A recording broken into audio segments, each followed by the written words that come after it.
Pemirsa, Ketua DPD Golkar se-Indonesia menolak agenda Munaslup yang diwacanakan sejumlah kader Partai Golkar. Hal ini diungkapkan Wakil Ketua Umum Partai Golkar Ahmad Doli Kurnia seusai pertemuan antara Ketua Umum Erlangga Hartarto dengan Ketua DPD Partai Golkar se-Indonesia. Tidak hanya itu pemirsa, DPD Golkar se-Indonesia berkomitmen menyerahkan seluruh agenda pencapresan hingga koalisi kepada Ketua Umum Partai Golkar yakni Erlangga Hartarto. Ya, untuk mengonfirmasi pertemuan di Bali ini, kita sudah terhubung melalui sambungan Zoom langsung dari Denpasar, Bali. Ada Ketua DPD 1 Provinsi Jawa Barat, Aceh Hasan Sadzili. Assalamualaikum, selamat pagi, Kang Aceh. Assalamualaikum, Kang Aceh. Waalaikumsalam warahmatullahi wabarakatuh. Selamat pagi, Mas Fadil. Pagi. Terima kasih disempatkan ya di sela-sela kesibukannya saat ini di Bali. Kang Aceh, apa hasil pertemuan tadi malam mungkin bisa di-report kepada kami? Iya, pertama kami perlu sampaikan bahwa pertemuan ini merupakan inisiatif dari para ketua DPD Partai Golkar Provinsi se-Indonesia yang jumlahnya 38 provinsi yang mengusulkan kepada Ketua Umum Partai Golkar untuk melakukan silaturahmi sekaligus mengupdate perkembangan terkait dengan ada hembusan musyawarah nasional luar biasa yang disampaikan oleh orang yang mengaku sebagai eksponen Partai Golkar. Dan tentu kami sebagai Ketua DPD Golkar perlu bersilaturahmi langsung dengan Ketua Umum Partai Golkar untuk memberikan dukungan kepada beliau bahwa dari 38 Ketua DPD Partai Golkar Provinsi se-Indonesia itu menyatakan dukungan sepenuhnya kepada Ketua Umum Partai Golkar dan menolak wacana musyawarah nasional luar biasa atau Munaslup. Jadi gonjang-ganjing Munaslup di tubuh Partai Golkar ini sudah seharusnya dihentikan karena sebagaimana kita tahu waktu pemilu itu tinggal 200 hari lagi, waktu yang sangat mepet untuk melakukan upaya-upaya yang dapat memecah belah Partai Golkar, dan sudah seharusnya kita fokus terhadap pelaksanaan dan persiapan pemilihan legislatif, pemilihan presiden, dan tentu setelah itu kita akan menggelar pemilihan kepala daerah. Kami sebagaimana diatur di dalam anggaran dasar dan anggaran rumah tangga Partai Golkar, disebutkan bahwa Munaslup itu terjadi karena beberapa alasan. Salah satunya adalah karena kegentingan yang memaksa, ya, dan yang kedua adalah usulan dari 3/4 dari para ketua DPD Partai Golkar. Kami ingin mengatakan bahwa tidak ada satupun dari 38 DPD provinsi se-Indonesia yang mengusulkan. Ya, Kang Aceh. Ya, Kang Aceh, nampaknya suara agak sedikit terputus, Kang Aceh. Ya, Kang Aceh masih mendengar suara kami, Kang? Ya, sambil kita menunggu sambungan kami kembali dengan Aceh Hasan Sadzili, Ketua DPD tingkat 1 Provinsi Jawa Barat, Partai Golkar. Tadi kita rangkum mungkin ya pernyataan dari Ketua DPD 1 Jawa Barat yang menyebutkan 38 pimpinan tingkat 1 tiap provinsi Partai Golkar se-Indonesia solid mendukung Erlangga Hartarto sebagai Ketua Umum Partai Golkar dan menolak secara tegas Munaslup yang sempat digembar-gemborkan beberapa hari terakhir karena memang tidak ada kegentingan atau tidak ada permasalahan di internal maupun juga faktor eksternal seperti itu. Kang Aceh. Ya, boleh dilanjutkan kembali, Kang. Tadi sempat terputus soalnya, Kang. Iya. Jadi kami ingin menegaskan bahwa pertemuan ini merupakan inisiatif dari para ketua DPD Partai Golkar Provinsi Indonesia dan menolak secara tegas terhadap upaya-upaya yang dilakukan dalam pelaksanaan Munaslup.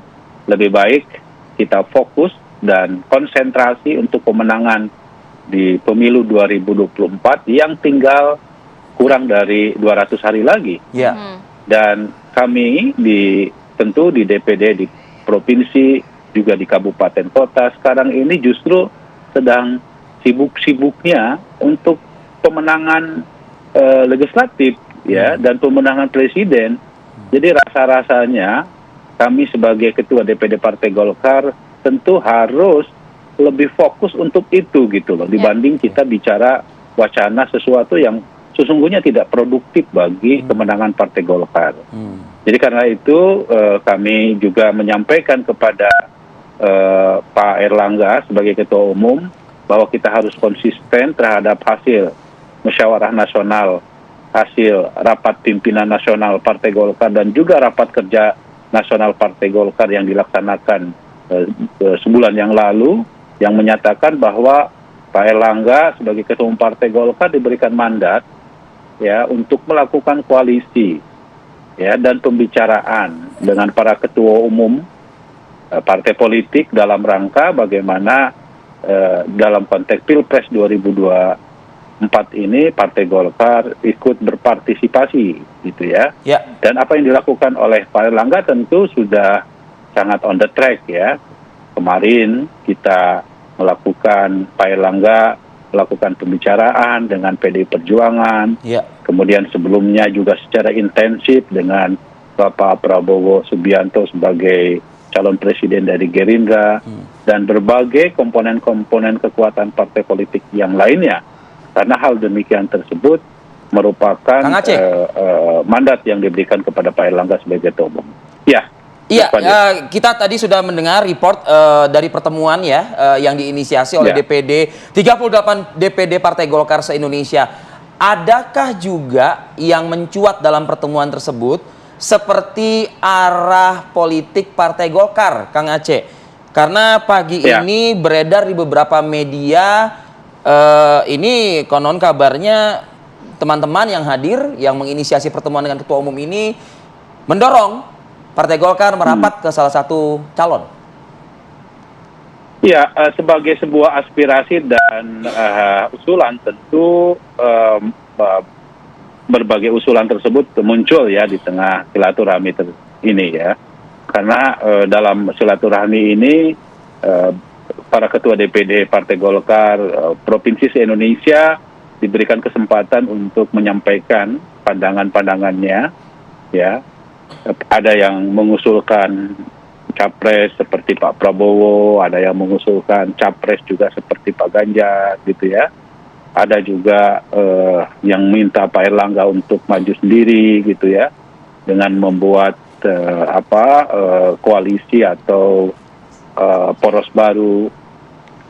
Tentu pandangan-pandangan tersebut didengarkan ya secara seksama oleh Ketua Umum Partai Golkar Pak Erlangga Hartarto, dan intinya ya dalam pertemuan tersebut ya tentu kita memberikan mandat sepenuhnya kepada Bapak Erlangga Hartarto untuk memutuskan ya langkah-langkah yang terbaik dalam memastikan konfigurasi capres-cawapres, dan bagaimana memastikan agar Pak Erlangga Hartarto ya memutuskan langkah-langkah tersebut. Karena kita tahu bahwa pemilu Pilpres juga bersama dengan pemilu legislatif, dan kami juga menyampaikan bahwa upaya kita untuk dapat memastikan kemenangan Pilpres itu juga harus bersamaan dengan upaya kita juga untuk pemilihan legislatif.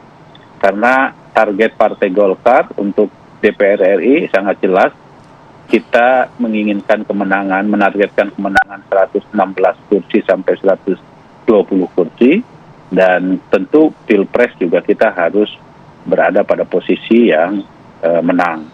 Jadi karena itu daripada misalnya kita sibuk dengan wacana yang tidak produktif bagi kemenangan Partai Golkar, ya lebih baik kita fokus untuk terus melakukan konsolidasi Dan ini juga merupakan agenda yang sangat penting saat ini, yaitu menentukan calon legislatif di berbagai tingkatan, dari mulai tingkat DPR RI, DPRD provinsi, DPRD kabupaten kota, yang memang ini juga agenda yang tak kalah pentingnya bagi kemenangan Partai Golkar di berbagai tingkatan.